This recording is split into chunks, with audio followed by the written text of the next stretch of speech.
ఓం పూర్ణమదః పూర్ణమిదం పూర్ణాత్ పూర్ణముదచ్యతే పూర్ణమాదాయ పూర్ణమేవావశిష్యతే.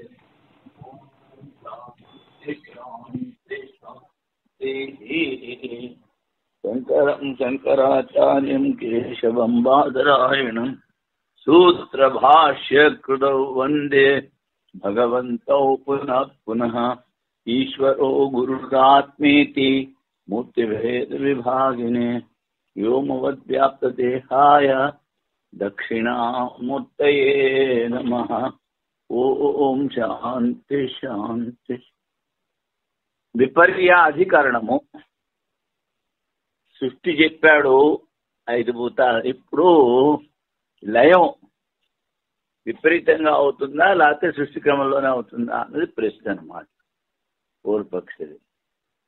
దానికి వైయాసిక న్యాయమాల.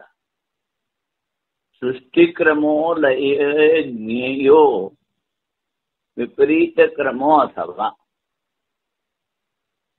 కృతం కల్ప్యాద్వరం తేన లయే సృష్టి క్రమో భవేత్. చేతా వసతి కార్యస్య న సత్వం యుజ్యతే తతః పృథివీ స్వితి చ ఉక్తత్వాత్ విపరీత క్రమో లయే.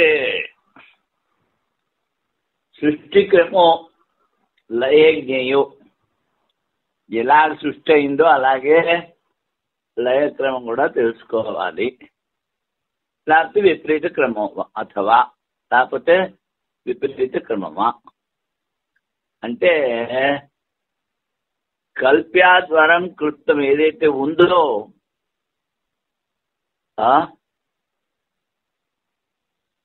అది శ్రేష్టం, ముందు నుంచి ఉన్నది. తేనా లయే సృష్టి క్రమం భవేత్. సృష్టి ఎలాగైందో అలాగే లయ కూడా అవుతుంది అంటాడు.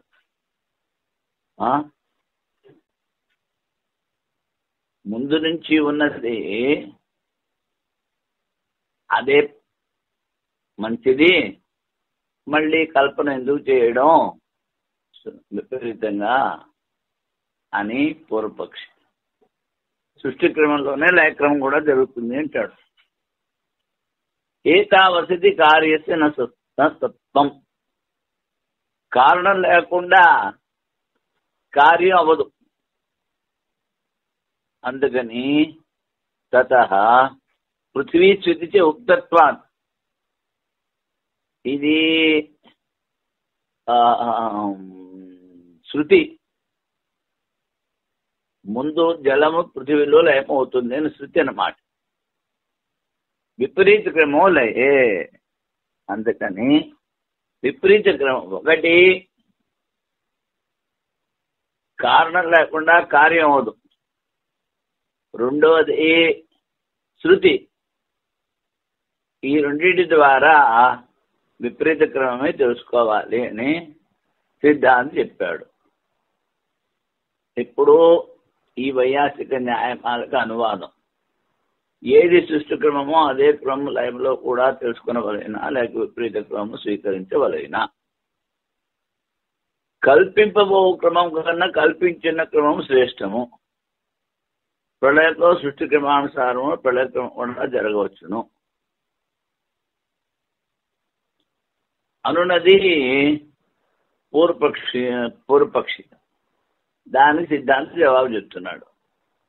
కారణం యొక్క అభావంలో కార్యం యొక్క అస్తిత్వం ఉండజాలదు. కారణం లేకుండా కార్యం ఉండదు. భూమి జలంలో లీనమవుతున్నది. భూమి జలంలో లీనమవుతున్నది.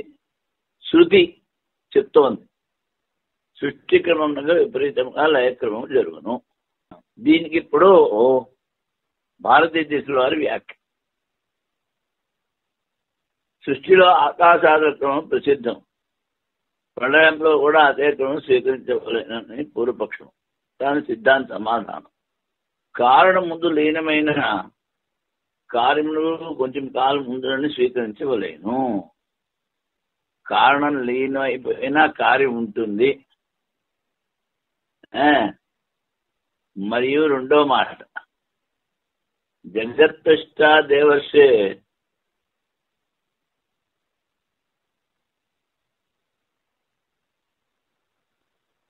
పృథివ్యప్సు ప్రళీయతే జ్యోతిషాప ప్రళీయంతే జ్యోతిర్వాయు ప్రళీయతే వాయు ప్రళీయతే వ్యోమ్ని తచ్చావ్యక్తే ప్రళీయతే. ఇది మహాభారతం శాంతి పర్వంతోది. ఏ దేవర్షే నారదుడికి చెప్తున్నాడు. జగత్ ప్రతిష్ట, ఈ జగత్తు పృథివీ అప్సు ప్రళీయతే, జగత్తు జలంలో లీనమవుతుంది. జ్యోతిషాప, ఈ నీళ్ళు అగ్నిలో ప్రళీయంతే, వాయువు అగ్నిలో లీనమవుతుంది. తర్వాత లేదు, జ్యోతిర్వాయు ప్రళీయతే, ఈ జ్యోతి అగ్ని వాయువులో లీనమవుతుంది. వాయువు ఆకాశంలో లీనమవుతుంది. ఆకాశము అవ్యక్తం, నామరూపములు కానీ మాయ ఉపాధి ఉన్న ఈశ్వరులో లీనమవుతుంది. ఆ ఈశ్వరుడు మాయలో పెట్టేసి బ్రహ్మ అయిపోతాడు. అది ఓ నారద, జగత్తును ఆధారభూతమైన భూమి జలంలో లీనమవును, జలం అగ్నిలో, అగ్ని వాయువులో, వాయువు ఆకాశంలో లీనమవును. ఈ ప్రకారం మహాభారతంలో విపరీత క్రమం చెప్పడం వలన ఈ క్రమమే సిద్ధమవుతున్నది. సృష్టికి విపరీత క్రమంలో భూమి ఆదులు లయమవుతున్నవి. ఇంతవరకు భారతీయుల వారి వ్యాఖ్యానం. ఇప్పుడు సూత్రం విపరీణత క్రమో అత ఉపపద్యతే చ. నువ్వు సృష్టి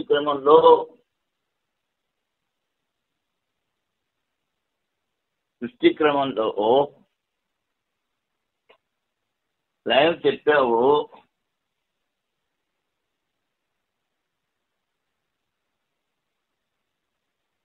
అది సరికాదు. సృష్టి క్రమంలో లయం చెప్పావు, అది సరికాదు. విపరీణత, దానికి విపరీతంగా క్రమం తెలుసుకోవాలి.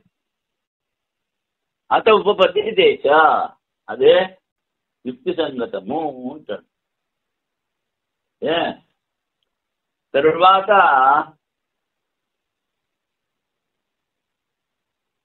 ఇది సూత్రార్థం.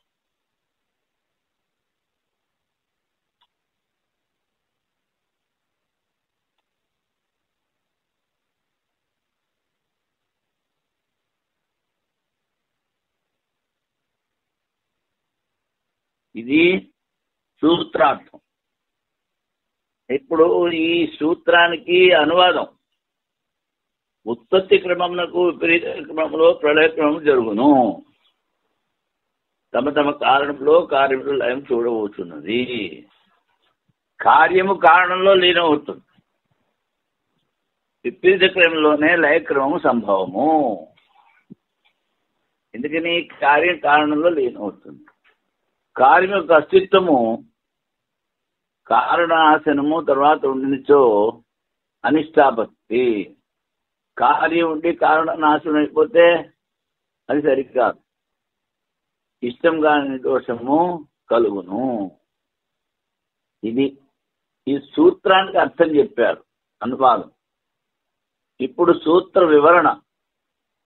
పూర్వపక్షి లయక్రమ చింతనము నిష్ప్రయోజనం అనను.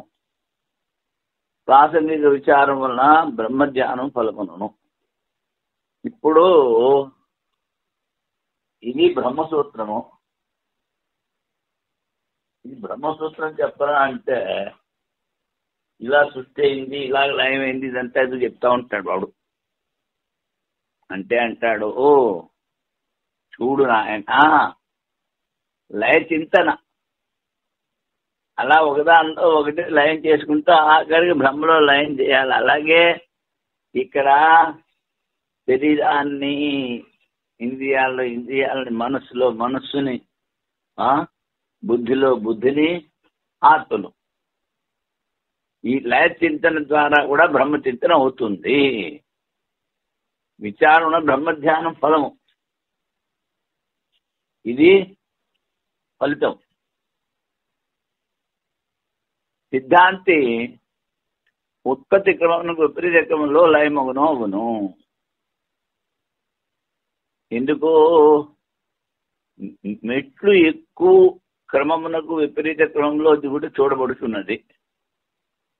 డాబా పైకి ఎక్కినప్పుడు ఏ మెట్ల మీద మొదటి కాలు పెట్టడమో దిగినప్పుడు ఆఖరిలో ఆ మెట్టుపై కాలు పెట్టడం చూడబడుతున్నది. ఇట్లే శృతి ప్రమాణమైన మహాభారతంలో మెట్లెక్కేటప్పుడు ముందు దేని మీద పెడతాము, దిగేటప్పుడు ఆఖరి దాని మీద పెడతాం. అలాగే అంటే విపరీత క్రమం అయిపోయింది. అది కాకుండా స్మృతిలో కూడా చెప్పారు. స్మృతి అంటే మహాభారతం, విష్ణు పురాణంలో కూడా చెప్పారు.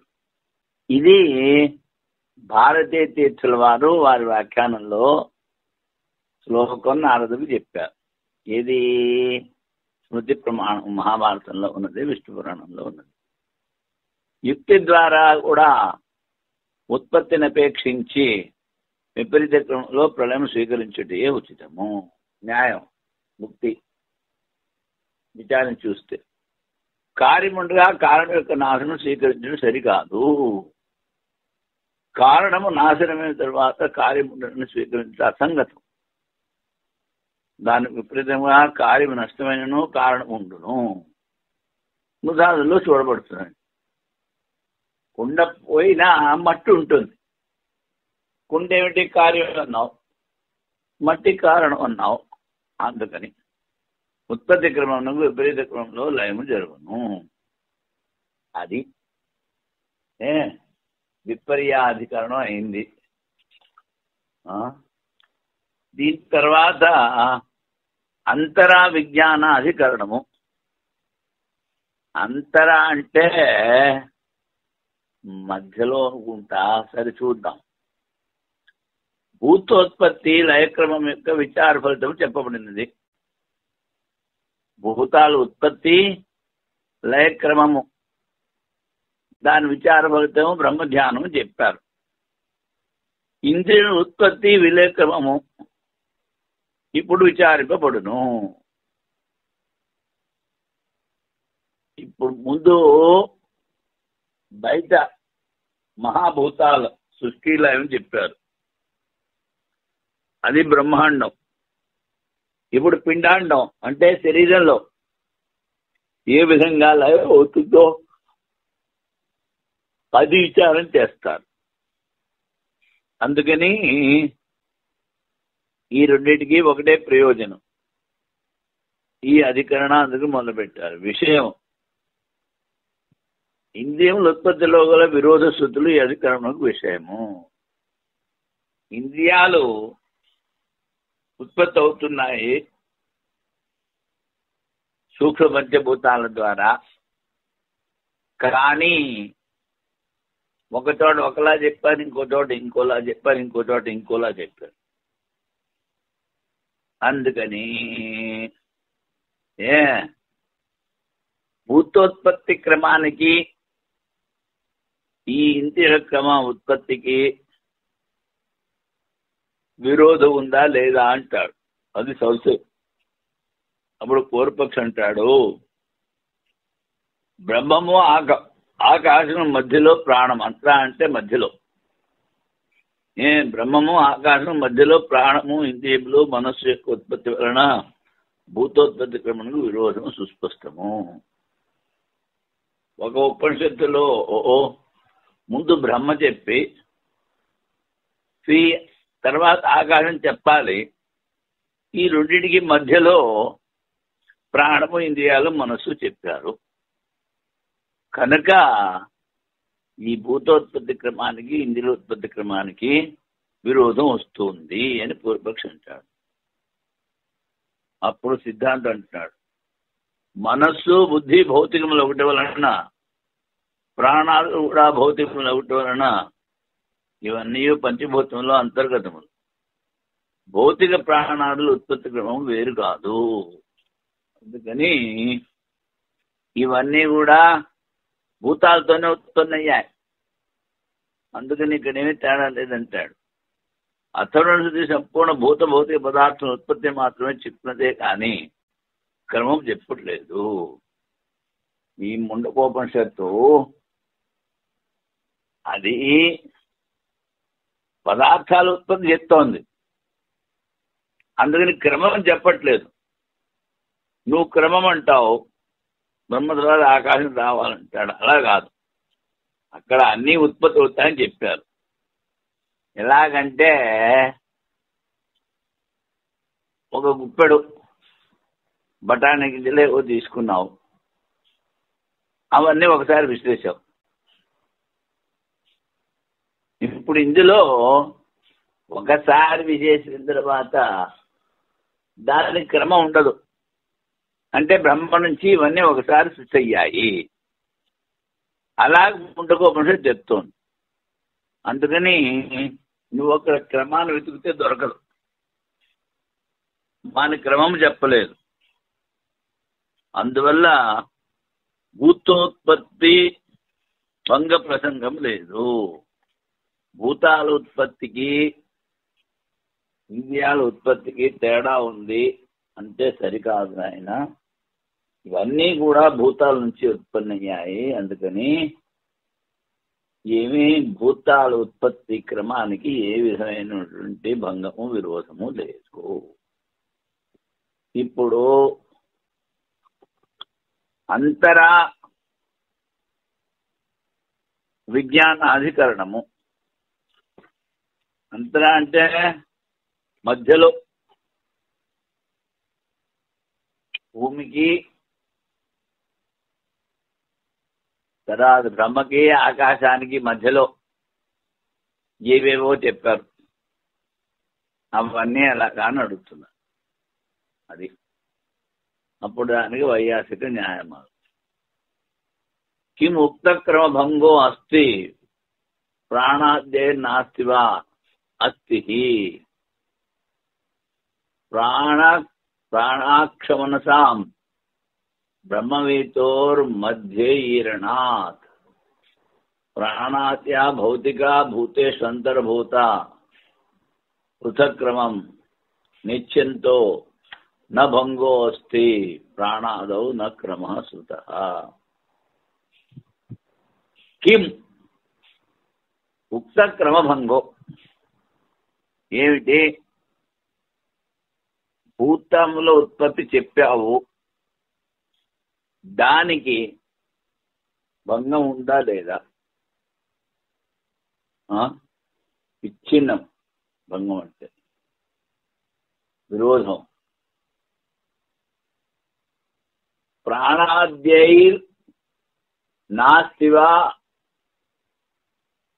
ప్రాణాదుల ఉత్పత్తికి ఈ భూతక్రమము లేదు అంటే అస్థి. విరూపక్ష అంటాడు ఉంది. బ్రహ్మకి ఆకాశానికి మధ్యలో ఇవన్నీ చెప్పారు. ప్రాణ అక్ష మనసాం బ్రహ్మవేతోర్ మధ్య ఈరణ. ప్రాణాలని, అక్ష అంటే ఇంద్రియాలని, మనస్సుని బ్రహ్మకి ఆకాశానికి మధ్యలో ఉత్పత్తి చెప్పారు. ఈరణాత్ అంటే చెప్పారు, కథనం. ఇంతవరకు అందుకని భూతోత్పత్తికి విరోధం ఉంది అంటాడు. అప్పుడు సిద్ధాంతం చెప్తున్నాడు. ప్రాణాద్యా భౌతిక, ప్రాణాదులు భూతాల ద్వారా ఉత్పత్తి అయ్యాయి. భూతేషు అంతర్భూత, భూతాల్లోనే అంతర్భూతం, భూతాల్లోనే ఉన్నాయి.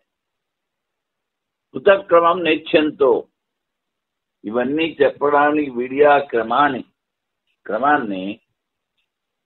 క్రమం చెప్పడానికి ఇచ్చలేకపోవడం వల్ల నా భంగో అస్తి ప్రాణాదౌ,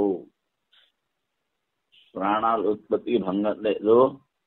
నా క్రమ శృత, శృతిలో క్రమం వినిపించట్లేదు. అన్ని భూతాలే అన్ని ఒకసారి ఉత్పన్నం అయ్యాయి. అది ప్రాణాలు సృష్టి క్రమం చెప్పు శృతుల ద్వారా. ఇప్పుడు దీనికి అనువాదం ఈ వైయాసిక న్యాయమాలకి. భూత సృష్టి క్రమంకు విచ్ఛిన్నం కలదా లేదా అని సమస్య. ప్రాణము, ఇంద్రియాలు, మనసుల సృష్టి కథనము బ్రహ్మ ఆకాశ మధ్యలో చెప్పడం సృష్టి క్రమమునకు విచ్ఛిన్నము కలదను పూర్వపక్షి. దాని సిద్ధాంత సమాధానం, ప్రాణాదులు భౌతికం, భూతములో అంతర్గతం కనుక వాని ఉత్పత్తి క్రమే ఆకాంక్ష లేదు. అన్ని భూతాలే కనుక వాట్ల ఉత్పత్తి క్రమము చెప్పడానికి ఏమీ ఇచ్చలేదు. అందువల్ల చెప్పిన సృష్టి క్రమం విచ్ఛిన్నము కాదు. ప్రాణాల సృష్టి క్రమము శృతిలో చెప్పలేదు. దీని తర్వాత ఇది, దీని తర్వాత ఇదని శృతిలో చెప్పలేదు. దీనికి భారతీయుల వారి వ్యాఖ్య ముండకోపనిషత్తులు. అక్కడ ముందు అథర్వణము అన్నాడు. అందుకని ఆ అథర్వణం ఏమిట్రా అంటే, అథర్వ వేదానికి సంబంధించినటువంటి ముండకోపనిషత్తు. ఏతస్మాత్ జాయతే ప్రాణో మన సర్వేంద్రియాణి చ కం వాయు జ్యోతిరాభ పృథివీ విశ్వస్య ధారిణి. ఏతస్మాత్ బ్రహ్మణ, ఈ ఆ బ్రహ్మ నుండి ప్రాణము, మనస్సు, అన్ని ఇంద్రియాలు ఉత్పత్తి చెందాయి. తర్వాత ఖం అంటే ఆకాశం, వాయు, అగ్ని, జలము, పృథివీ,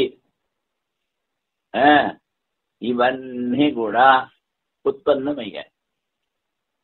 పృథివీ విశ్వస్య ధారిణి, విశ్వాన్నంతా ధరించేటువంటి పృథివీ. ఇక్కడ బ్రహ్మ నుంచి భూతాలు చెప్పేదానికి మధ్యలో ప్రాణము, మనస్సు, ఇంద్రియాలు చెప్తారు. బ్రహ్మాన్న ఆత్మన్న ఒకటే, ఆయన ఆత్మ బ్రహ్మ. అందుకని ఏతస్మాత్ అన్నప్పుడు ఆత్మ నుండి అని అనువాదం చేశారు. ఆత్మ నుండి ప్రాణము, మనస్సు, ఇంద్రియములు మరియు ఆకాశము, వాయువు, అగ్ని, జలం, పృథివీ. నువ్వు కేవలం ఉపాధితో ఉన్న ఆత్మ తీసుకుంటే అది జీవుడు అవుతాడు. వాడు ఏమి భూతవాని వాటిని సృష్టి చేయలేడు. అందుకని ఇక్కడ ఆత్మ అంటే అన్నిటికీ కారణం బ్రహ్మ చెప్పాలి. దాని నుంచి ఈ భూతాలను ఉత్పత్తి అవుతాయి. ప్రాణము, మనస్సు, ఇంద్రియాలు, ఆకాశం, వాయువు, అగ్ని, జలము, పృథివీ. పూర్వపక్షి ఏమిటంటే మంత్రంలో ప్రాణాదుల ఉత్పత్తి, ప్రాణము, మనస్సు, ఇంద్రియాలు, ఆకాశం ముందు వినపడుతున్నవి కాన ముందు ఆకాశాలు ఉత్పన్నం అవుతున్నవి అని చెప్పినదో సృష్టి క్రమం భంగం కలుగు. ముందు ఆత్మ నుంచి ఆకాశము ఉంటే ఆత్మన ఆకాశ తైత్యం చెప్పాడు. ఇక్కడ ఆ ఆత్మ నుంచి ప్రాణం, మనస్సు, ఇంద్రియాలు చెప్పారు. కనుక ఈ సృష్టి క్రమ భంగం వస్తోంది అంటే సిద్ధాంతం. అన్నమయం సౌమ్య మనః, మనస్సు అన్నమయము, ఆపోమయ ప్రాణ, ప్రాణం జలమయం, తేజోమయి వాక్, వాణి తేజోమయం. ప్రాణాదుల భౌతికత్వం యొక్క శ్రవణము, భూతముల అంతర్భావం చెప్పడం వలన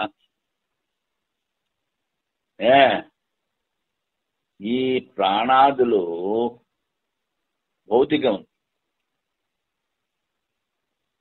కనుక భౌతికత్వం యొక్క శ్రవణము వినిపిస్తోంది శృతిలో.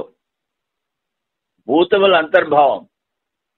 ప్రాణము, మనస్సు, ఇంద్రియాలు భూతాల్లోనే అంతర్భూతం. భూతాల నుంచి అన్నీ ఏర్పడుతున్నాయి. విడిగా క్రమంగా అపేక్ష లేదు. కనుక ఈ మనస్సు, ఇంద్రియాలు, ఇవన్నీ ప్రాణము, ఇవన్నీ విడివిడిగా ఈ భూతాల నుంచి ఉత్పత్తి చేయాలని చెప్పాల్సిన అవసరం లేదు. అన్నీ భూతాల నుంచి ఉత్పత్తి అవుతున్నాయి. ముందక్షుడి క్రమం చెప్పట్లేదు. ఆకాశాత్ వాయువు, వాయువర్గంగా వాయువుండి అగ్ని, దీనికి సమానంగా ముండకృతిలో క్రమం కనబడట్లేదు. ఈ ముండకృతి కేవలం ఉత్పత్తి మాత్రం చెప్పుచున్నది. ఈ ముండకృతి అన్నిటికీ ఉత్పత్తి చెప్తోంది అంతే, అంతేకాని క్రమాన్ని చెప్పట్లేదు. ముండకృతిలో పూర్వోత్తర క్రమానికి భంగం లేదు. ఈ ముండకృతి చెప్పిన దానికి ముందు చెప్పిన భూతాల ఉత్పత్తికి ఏమీ విరోధం లేదు. అంతరా విజ్ఞాన మనసి క్రమేణ తల్లింగాదిచ్చే నా విశేష. విజ్ఞాన మనసి, విజ్ఞానం అంటే బుద్ధి, మనస్సు, ఇంద్రియాలు, ఇవన్నీ. బ్రహ్మ తర్వాత ఆకాశానికి మధ్యలో అంతర, ఇవన్నీ చెప్పారు. క్రమేణ తల్లింగాదిచ్చే నా, మరి క్రమం చెప్పలేదు అంటే అవిశేష, అన్ని భూతాల నుంచే సామాన్యంగా అని చెప్పారు. ఏమి విశేషము క్రమము ఇక్కడ లేదు. ఇప్పుడు సూత్రార్థం. ఆత్మభూతముల మధ్యలో ఏతస్మాత్ అనే మంత్రం ద్వారా ఆత్మ నుండి ప్రాణం, మనస్సు, ఇంద్రియులు ఉత్పన్నం అవుతున్నవి. సృష్టిబోధక వాక్యము ద్వారా ప్రాణము, అంతఃకరణము, ఇంద్రియములు అన్న క్రమము కనబడుతున్నది. ఆత్మ నుండి ప్రాణము, బుద్ధి, ఇంద్రియములు ఉత్పన్నమవుతుంది. భూతములు ఉత్పన్నమవుతున్నమని చెబుతూ ఈ క్రమము ద్వారా సృష్టి క్రమమునకు విరోధము గలదని చెప్పరాదు. ఎందుకంటే ఇంద్రియాలు, బుద్ధి భౌతికములు. భూతోత్పత్తి క్రమంలో ఇంద్రియాల ఉత్పత్తి క్రమం సమముగా, అనగా ఏ క్రమంలో భూతములు ఉత్పత్తి అయినవో అదే క్రమంలో భౌతిక ప్రాణము, అంతఃకరణాలు ఉత్పత్తి అవును. భూతాల నుంచి ఏవి ఉత్పత్తి అవుతాయి? విరోధం లేదు. ఏ తస్మాత్ జాయతే, ముండకృతి ఆత్మ నుండి అన్ని ఉత్పత్తులను చెప్పుచున్నదే కానీ క్రమం కాదు. ఏ వాక్యంతోనూ భూత సృష్టి వాక్యం విరోధం లేదు. ఇంద్రియ సహితమైన బుద్ధ్యాదులకు సృష్టి ఆత్మ నుండి. ఇంద్రియాలు, మనస్సు, బుద్ధి ఇవన్నీ ఆత్మను చెప్తుంది. భూతముల యొక్క సృష్టికి మధ్యలో వినబడుతున్నవి. ఏ తస్మాత్ జాయతే ప్రాణం మనస్సు సర్వేంద్రియాంచ ఖం వాయు జ్యోతిరాప పృథివీ విశ్వస్య ధారిణి. పరమాత్మ నుండి ప్రాణము, మనస్సు, అన్ని ఇంద్రియాలు, ఆకాశం, వాయువు, జలము, విశ్వం. ముందు ఆత్మ నుంచి ఆకాశం చెప్పకుండా మధ్యలో ప్రాణము, మనస్సు, ఇంద్రియాలు అని చెప్పారు. సంపూర్ణ విశ్వం ధరించి భూమి ఉత్పన్నము అవుతున్నది. ఈ శుచివాక్యం ద్వారా ముందు చెప్పిన భూత సృష్టి మరియు లయక్రమమునకు విచ్ఛిన్న ప్రసంగం వచ్చేటి వలన విరోధం కలదని పూర్వపక్షి. ఇంతవరకు చెప్పింది పూర్వపక్షి. అంతరా విజ్ఞానమయే క్రమేణ తల్లింగాది చేత్, ఈ భాగానికి ఇది వ్యాఖ్యానం. అవిశేషాత్, అప్పుడు సిద్ధాంత సమాధానం. బుద్ధి, మనస్సు భౌతికములు, భూతముల ఉత్పత్తి, ప్రళయములు వాని కార్యము. ఆ భూతములకు భౌతికమైన బుద్ధి, మనస్సుల ఉత్పత్తి, ప్రళయములు సమాన క్రమంలో జరుగును. భూతముల ఉత్పత్తితోనే భౌతిక బుద్ధి ఆదులు ఉత్పత్తి జరుగుతున్నందువలన భౌతిక అంతఃకరణాలు వేరే క్రమం యొక్క ఆవశ్యకత లేదు. అన్ని భూతాల నుంచి ఉత్పన్నం అవుతున్నాయి. భూతాల క్రమం చెప్పేస్తే మళ్ళీ వీటిల క్రమం అక్కర్లేదు. చెప్పిన ముండక శృతిలో భూత ఉదయ పదార్థం ఉత్పత్తి మాత్రమే చెప్పాలి, అది సామాన్యం. అవిశేషం అంటే సామాన్యం, క్రమం చెప్పలేదు. బుద్ధి మనసుల ఉత్పత్తి క్రమంలో భూతోత్పత్తి భంగ ప్రసంగం రాదు. అది ఇప్పుడు చరాచర వ్యపాస్యాది కరణము.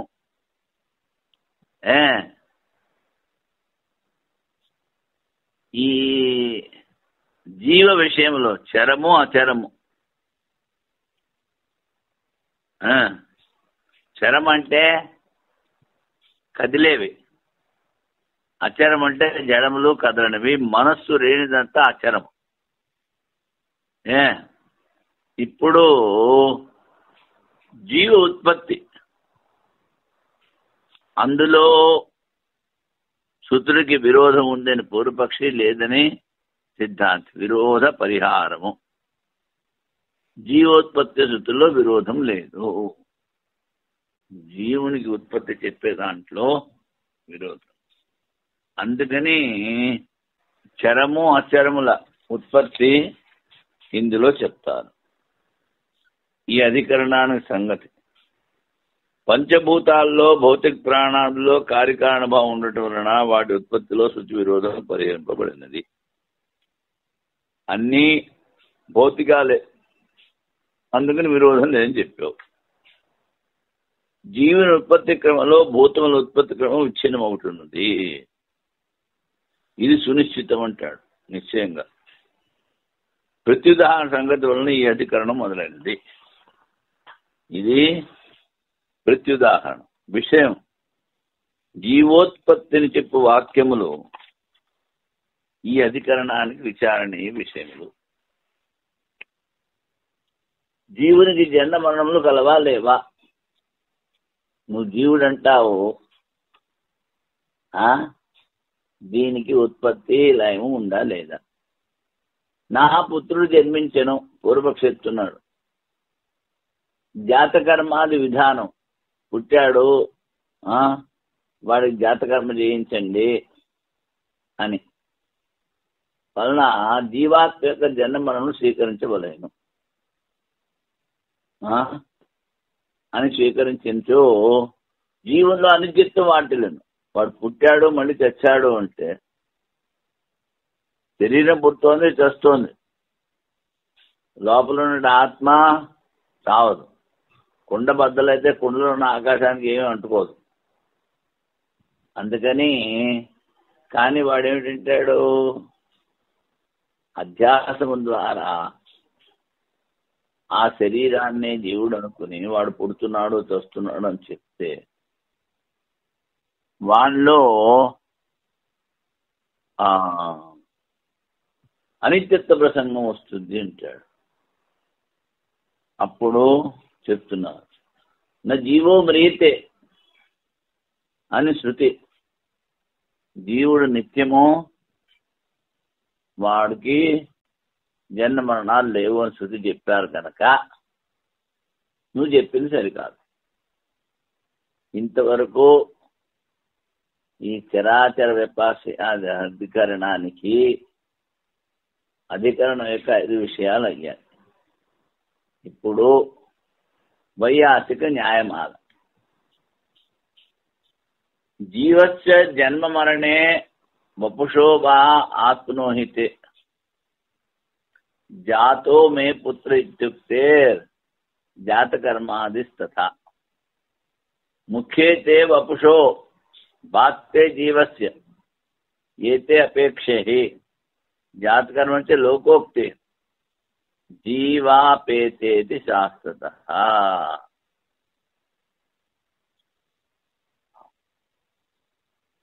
జీవస్య జన్మ మరణే, ఇది ద్వివచనం, జన్మము మరణము. వపుషోభ, జీవుడు చేస్తాడా లేకపోతే శరీరం చేస్తుందా? అవి ఆత్మను అయితే జీవుడికి అంటాడు. ఎందుకని? జాతో మే పుత్ర జాతకర్మాది సదా, జాతకర్మ ఇలాంటివి చేస్తాడు, నా పుత్రుడు పుట్టాడు అని చెప్తాడు, అందుకని ఇవన్నీ జీవుడికి అంటాడు. ఏమిటి? పుట్టడం, చావడం. ముఖ్యతే వపుషో. అరే బాబు, ఇది శరీరానికి మరణము జననము, గౌడము జీవునికి. ఎత్తే అపేక్ష, ఈ జన్మరణాన్ని అపేక్షించి జీవుడికి గౌణము. జాతకర్మ ఇలాంటివి అది లోకోక్తి, లోకంలో అందరూ చేస్తూ ఉంటారు. జీవాపేతే శాస్త్రిత. జీవాపేత మర్చితే నతు జీవ అని శాస్త్రం ఉంది. అందుకని జీవాపేతం వా కిలేదం మ్రీతే నా జీవో మ్రీతే.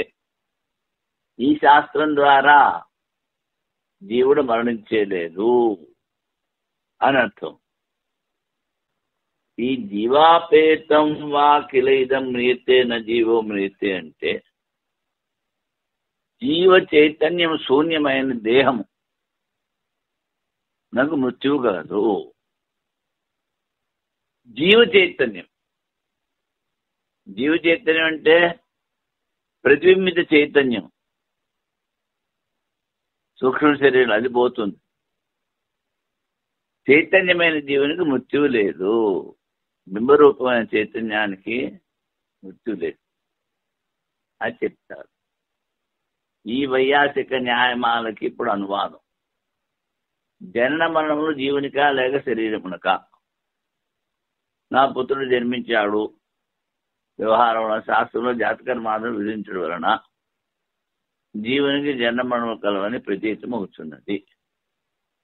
ఇంతవరకు పూర్వపక్షి. ఇప్పుడు దీని సిద్ధాంత సమాధానం. చెప్పిన జనన మరణములు ముఖ్యముగా శరీరములకు వర్తించడం.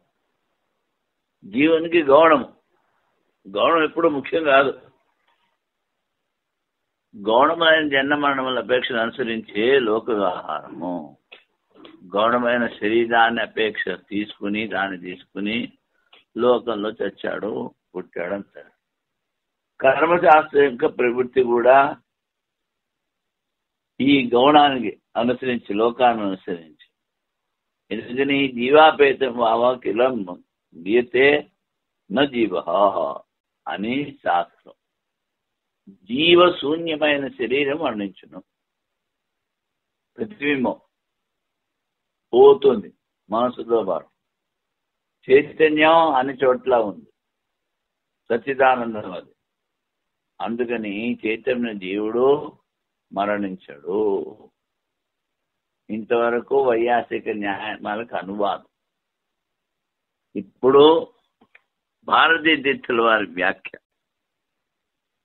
జీవుని ముఖ్య మరణం స్వీకరించినచో ఇచ్చట పూర్వపక్షి చెప్పింది ఏమనగా, పుత్రో మే జాత, నాకు పుత్రుడు జన్మించాడు, లోక వ్యవహారం.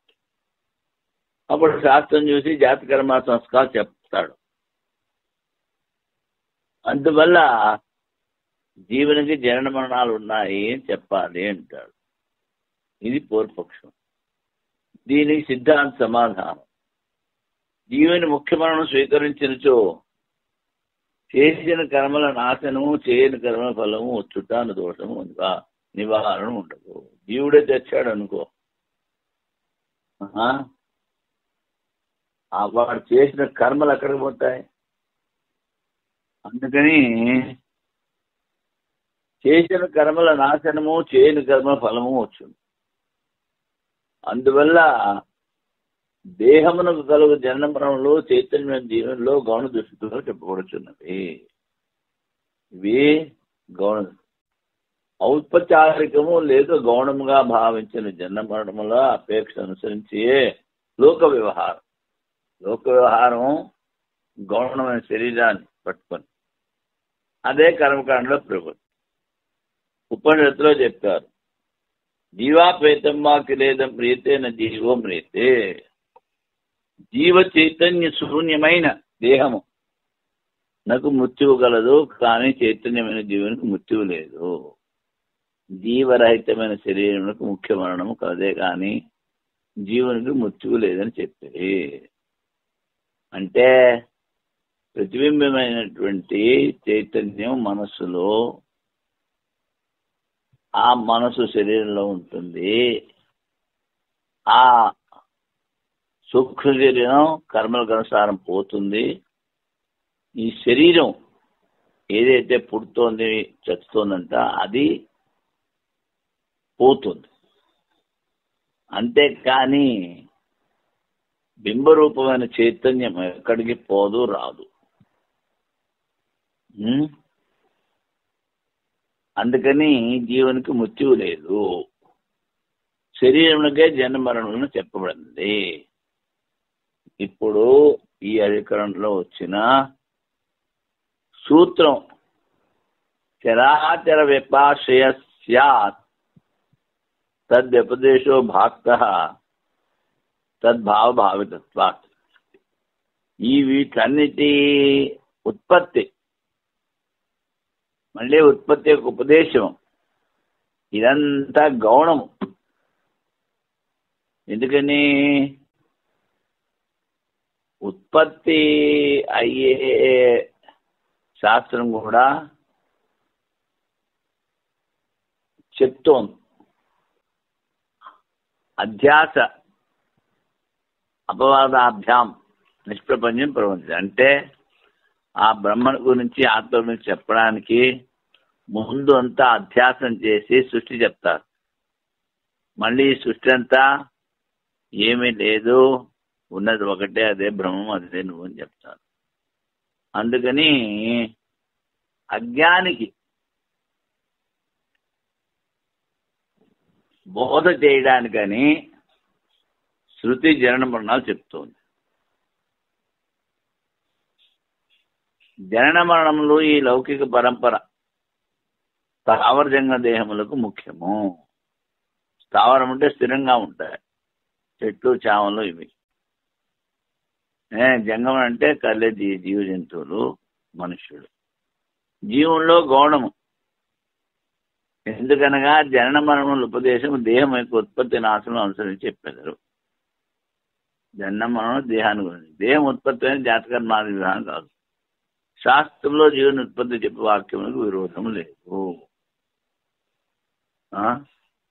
ఇచ్చట పూర్వపక్షంలో జాతకర్మ సంస్కార విధానం వలన దేవదత్తుడు జన్మించను, దేవదత్తుడు మరణించిన లౌకిక వ్యవహారం వలన జీవుల్లో అనిత్యత్వం సిద్ధం అంటాడు పూర్వపక్షం.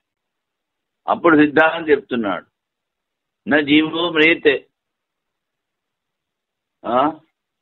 జీవాపేతం వా గెలిదం మ్రియతే. చైతన్య స్వరూపం జీవుడు మరణించడం లేదు. శుద్ధి ప్రమాణం వలన జీవుల్లో నిత్యత్వం సిద్ధం. నిత్యత్వ సిద్ధం జీవునికి ఉత్పత్తి నియమమును అనుసరించి చేయు జాతకర్మాదులకు విరోధం లేదు. ఎందుకనగా లౌకిక జనన మరణాదులు వీటిలో ఉపదేశం చైతన్య రూపమైన జీవుల్లో గౌణముగా చెప్పింది. ముఖ్యంగా జనన మరణాదుల విషయం స్థావర జంగంలో దేహమునకే ముఖ్య రూపంగా చెందును. జన్మరణాదుల ఉత్పత్తి వినాశములు దేహముతో అన్య వ్యతిరేకంగా చూడబడుతున్నది. దేహం పుడితే జననం సంస్కారం, చచ్చిపోతే మళ్ళీ సంస్కారం, ఆ తర్వాత ఏమీ లేదు. అందుకని దేహం ఉంటే కర్మ, దేహం లేకపోతే కర్మ లేదు. కానీ ఈ ఆత్మ ఎప్పుడూ ఉంటుంది. జాత కర్మాదులు దేహం ఉత్పత్తమైన ఆ దేహం అపేక్షణ చేసేద్దరు.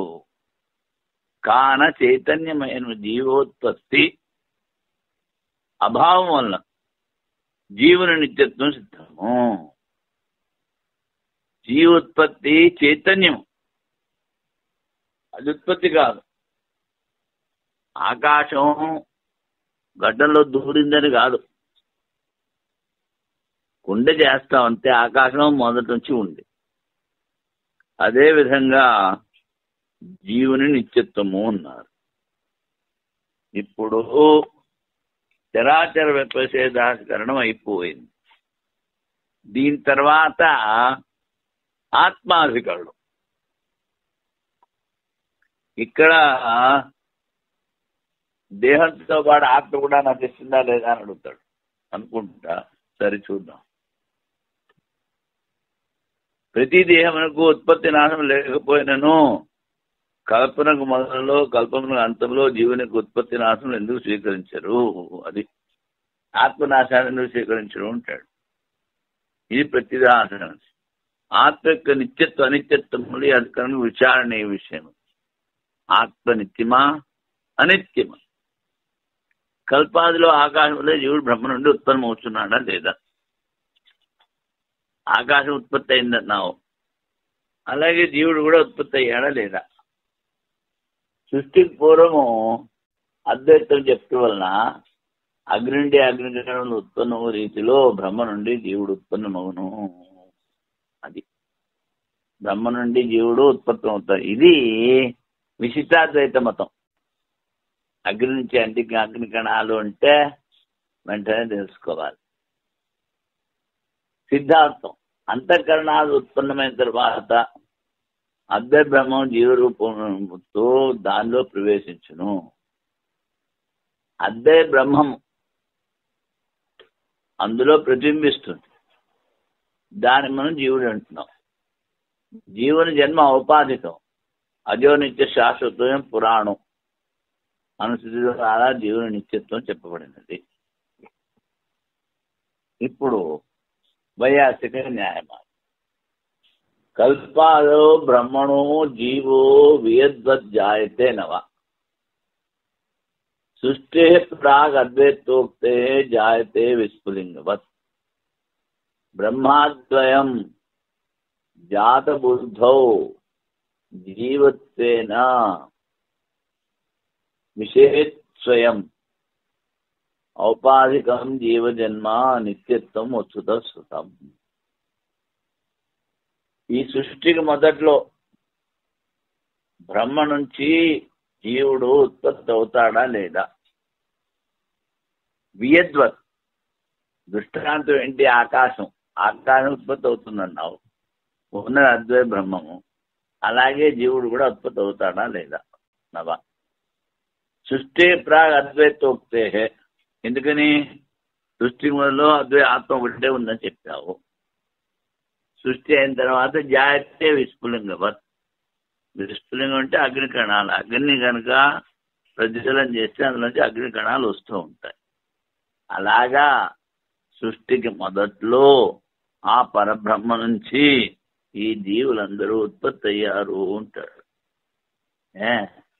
అప్పుడు ఈ పూర్వపక్షానికి సిద్ధాంత సమాధానం బ్రహ్మ అద్వయం జాత బుద్ధౌ జీవత్వేన విశేష్ స్వయం పుట్టాడు అని చెప్తున్నారు. ఆ బ్రహ్మే జీవుని రూపంలో ప్రవేశిస్తాడు. దివేన ఆత్మనాను ప్రవిశ్య అని చెప్పారు. అనుప్రవిశ్యాలు ఎందుకు చెప్పారు? అజ్ఞాని ఆ బ్రహ్మ వేరు, నాలో ఉన్న చైతన్యం వేరు అని తెలుసుకుని భ్రమలో పడకుండా ఉంటాడని, ఆ బ్రహ్మ చైతన్యమే నీలో ప్రవేశించిందిరా అని గౌణ రూపంగా చెప్పారు. అసలు ప్రవేశం అన్నది లేదు. కుండ చేసిన తర్వాత ఆకాశం ప్రవేశించిందా? అంతకుముందు ప్రవేశించిన ప్రశ్న లేదు. ఆకాశం ప్రవేశించదు. మరి ఎందుకు చెప్పారు? అజ్ఞానికి నీలో ఉన్నది కూడా బ్రహ్మ చైతన్యమే తెలుసుకోవడానికి. అది అందుకని బ్రహ్మ అద్వయం జీవత్వేన విశేష్ స్వయం జీవన్ రూపుగా స్వయంగా అదే ప్రవేశిస్తుంది. ఔపాధికం జీవజన్మ. ఉపాధి ఉంటే జీవుని జన్మ, ఉపాధి లేకపోతే జన్మ లేదు. నిత్యత్వం వస్తుతో సహం. కానీ అసలు ఈ జీవుడు నిత్యమని శృతులు చెప్తున్నాయి. ఇప్పుడు ఈ వైయాసిక న్యాయమాలకు అనువాదం.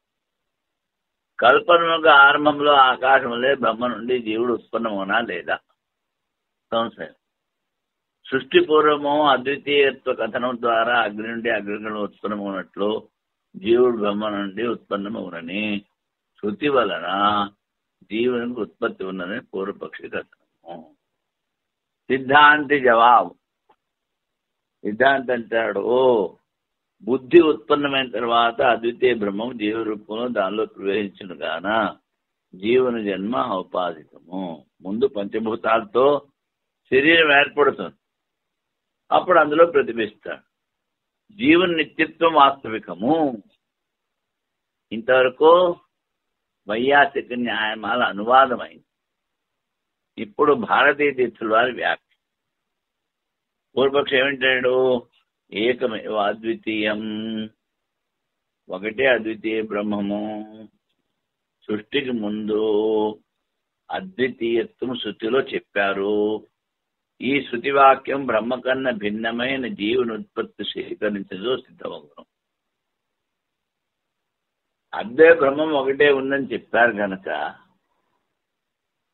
ఈ జీవుని కన్నా బ్రహ్మ కన్నా భిన్నమైన జీవుడు ఉత్పత్తి చెందాడని చెప్పాలంటాడు. ఎలాగంటే అగ్నికరణ దృష్టాంతంలో జీవుని ఉత్పత్తి చెప్తున్నది. శృతిలో ఎక్కడో చెప్పారు విస్ఫులింగాని, ఇక్కడే ఉంది ఆ శృతి మూలాన. యథా అగ్నే క్షుద్ర విస్ఫులింగా ఉచ్చరంతి ఏవమేవా తస్మాత్ ఆత్మన సర్వే ప్రాణా సర్వే లోకా సర్వే దేవా సర్వాణి భూతాని సర్వే ఏతే ఆత్మ ఉచ్చరంతి. ఏ విధంగా అగ్ని నుండి అగ్నికిరణాలన్నీ ఉత్పన్నమయ్యాయో అదే విధంగా ఈ ఆత్మ నుంచి అన్ని ప్రాణాలు, అన్ని లోకాలు, అందరి దేవతలు, అన్ని భూతాలు ఈ ఆత్మ నుంచి అగ్నికణాలాగా ఉత్పత్తి అవుతాయంటాడు. ఏ విధంగా అగ్ని అంటే అగ్నికణం ఉత్పన్నమగునో అదే విధంగా ఈ ఆత్మ నుండి అన్ని ప్రాణములు, అన్ని లోకములు, అందరు దేవతలు, అన్ని భూతములు, అన్ని ఆత్మలు ఉత్పన్నమవుతున్నది. కల్పారంభములో ఆకాశాదులే బ్రహ్మ నుండి జీవుడు ఉత్పన్నమవుతున్నాడని ప్రతీతమవుతున్నది. ఏంటి అలా కనిపిస్తోందంటే ఈ శృతిని ఆధారం చేసుకుని ఆ విశిష్టాద్వైతులు జీవుడు బ్రహ్మరూపమైన జీవుడు బ్రహ్మ కన్నా వేరు, విస్ఫులింగం అగ్ని కాలేదు, కానీ అదే తత్వం ఇందులో కూడా ఉంది. అందుకని దాన్ని విశిష్టాద్వైతం అంటారు. సిద్ధాంత సమాధానం. ఏది అద్వితీయ బ్రహ్మమో అది బుద్ధి ఉత్పన్నమైన తర్వాత దానిలో జీవరూపంలో ప్రవేశించింది. తత్సృష్ట్వా తదేవ ప్రావిశతి. ఆ బ్రహ్మము సృష్టి చేయబడిన జీవన రూపంలో ప్రవేశించింది. బ్రహ్మమే జీవనంలో ప్రవేశించిందని చెప్పు శృతి కలదు. జీవన ఉత్పత్తి అవ్వడం లేదని చెబుతూ బ్రహ్మమే ప్రవేశించని చెప్పారు. అద్వితీయ బ్రహ్మమే కాదని తెలియజేపు శృతిలో విరోధం లేదు. జీవుని ఉత్పత్తి అవ్వటం లేదని చెప్తూ అద్వితీయ బ్రహ్మమే ఉందంట. ఎందుకని? జీవుడు సృష్టి చేయబడ్డాడు, శరీరము అవేను, అందులో ప్రవేశించాడని చెప్పారు అజ్ఞాన దృష్టితో. అందుకని అద్వితీయ బ్రహ్మమే కాదని తెలియజే శృతిలో విరోధం లేదు. అగ్నికరణంలో ఉత్పన్నం చెప్పు శృతి ఉపాధి సంబంధాభిప్రాయంతో ఉపాధి అంటే ఈ స్థూల శరీరం, సూక్ష్మ శరీరం, దానిగా శరీర ఉత్పత్తి అవుతుందని చెప్తారు. అభిప్రాయం వస్తుతత్వం యొక్క అభిప్రాయం చెప్పు శృతి జీవుని నిత్యత్వం తెలియజేయుచున్నది. నిత్యో నిత్యానాం చేతన చేతనానాం. అనిత్యాల్లో నిత్యము, అచేతనాల జడల్లో చైతన్యము అని చెప్పారు. ఆత్మ నిత్యంలో నిత్యము, చేతనము చేతనము. కల్పాదుల్లో జీవునికి ఉత్పత్తి లేదు.